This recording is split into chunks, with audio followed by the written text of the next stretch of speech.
nowhere does the Quran say he will come as a messenger with a new message. Quran says he will come, we believe he will come. And Prophet Muhammad says he will be he ruled the nations and the universe according to the Quran and according to his sunnah. Means he will be a follower of Muhammad. So this is what is mentioned as an authentic sources from the Quran and authentic sources from the Hadith. If somebody else is telling something, look, why he will come to prove them, the Christians, that look, I didn't die.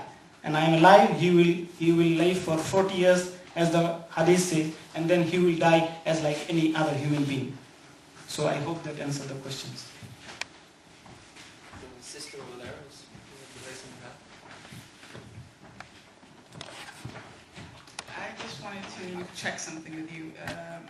What chapter and verse did you get from the book of Isaiah that confirms the prophecy? And then another one, the one that confirms the Big Bang. Jazakallah. The sister has asked the question that the references she's looking for about the prophecy of the book of Isaiah and what is the mention of the Big Bang. There are several prophecies, sister, I can mention from the Bible, from the Old Testament and from the New Testament. First of all, I would like to give you the reference. Book of Isaiah, chapter 29, verse 12. It says that the book shall be revealed to him who is not learned. Saying, the angel will say, read, and he says, I am not learned. Exactly, word by word, the revelation, the prophecy have been fulfilled by the Prophet Muhammad. The first wahi that was given to him is mentioned in the Quran in Surah Iqra, chapter 96, verse 1 to 5. These 5 verses was revealed to him by the angel of God at the age of 40 in the Gar Hira, the mountain of Hira. So, angel of God, you read biography of Prophet Muhammad by the Muslims or by the non-Muslims. They all agree that the Prophet, he received this message from the angel, Archangel Jibril alayhi salam. He came and he told the Prophet, Iqra. The Prophet was illiterate, so he said, Ma ana biqari, I am not learned. The angel of God commanded him for the second time, Iqra. The Prophet, he says again, Ma ana biqari, I am not learned.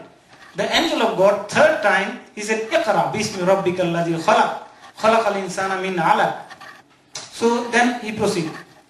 So the Prophet ﷺ, then he grabs the message. This word Iqra is to read, is to recite, is to proclaim. So he understood that I am told to repeat this verse. So he repeat this verse. He also says Iqra. Bismi rabbikal ladhi khalaq, khalaqal insana min alaq. Allazi allama bil qalam, allama al insana ma lam yalam. So the angel of God, he said, yes, this is the things that you are to remember. This is the first wahi. So the Prophet came to his wife, Khadija, may Allah be pleased with her, and you know all this.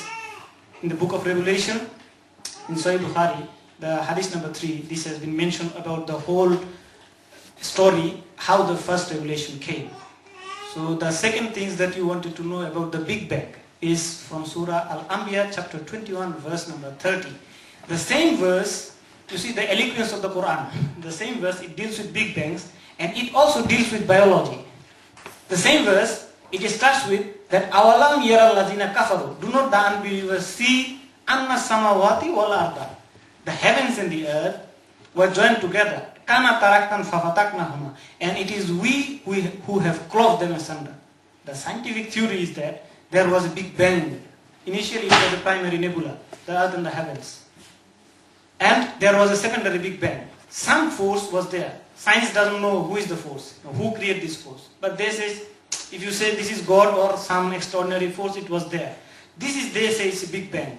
Very 6 long period. So this is the theory of Big Bang which is mentioned in the Quran. Surah Anbiya chapter 21 verse 30. The same verse continues that وَجَعَلْنَا مِنَ الْمَاءِ كُلِّ شَيْءٍ حَيٍّ, that I have made every living thing from water. The same verse is telling I have made every living thing from water. When we have discovered these things? Recently. Past in 50 years, 100 years, because in the history of science, 50 years is yesterday. 100 years is yesterday. So the science discovered it yesterday. And it was mentioned 1400 years before. And then Allah subhanahu wa ta'ala posed the question, Afala yu'minun? Will you then yet not believe? If you see these things, the Quran was not talking to the people of Makkah 1400 years before. They were unlearned men.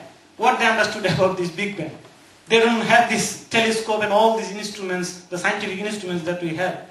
So they say, Amanna Saddaqna. We hear and we confirm. This man, we see him, he is brought up before us. 40 years, he was before us. We kept our valuable things with him. He was honest man. And he was upright man. He was a just man. He was a chaste man. He never lied. And he says these things. We don't understand these things. But what we understand, we confirm. And what rest we do not understand, we also confirm that he is telling the lie. But today, Allah is talking to the man of science. Afala yu'minun, will you not believe? So this is how the Quran talks. It poses facts and figures to the unbeliever so that they can open their mind, use their intellect and come to the truth. I hope that I give you the references, and if you need more, inshallah you can have the slides or you can have the information we have the lectures in IAF and in Believe every Sunday, so you can have more references inshallah. Jazakallah.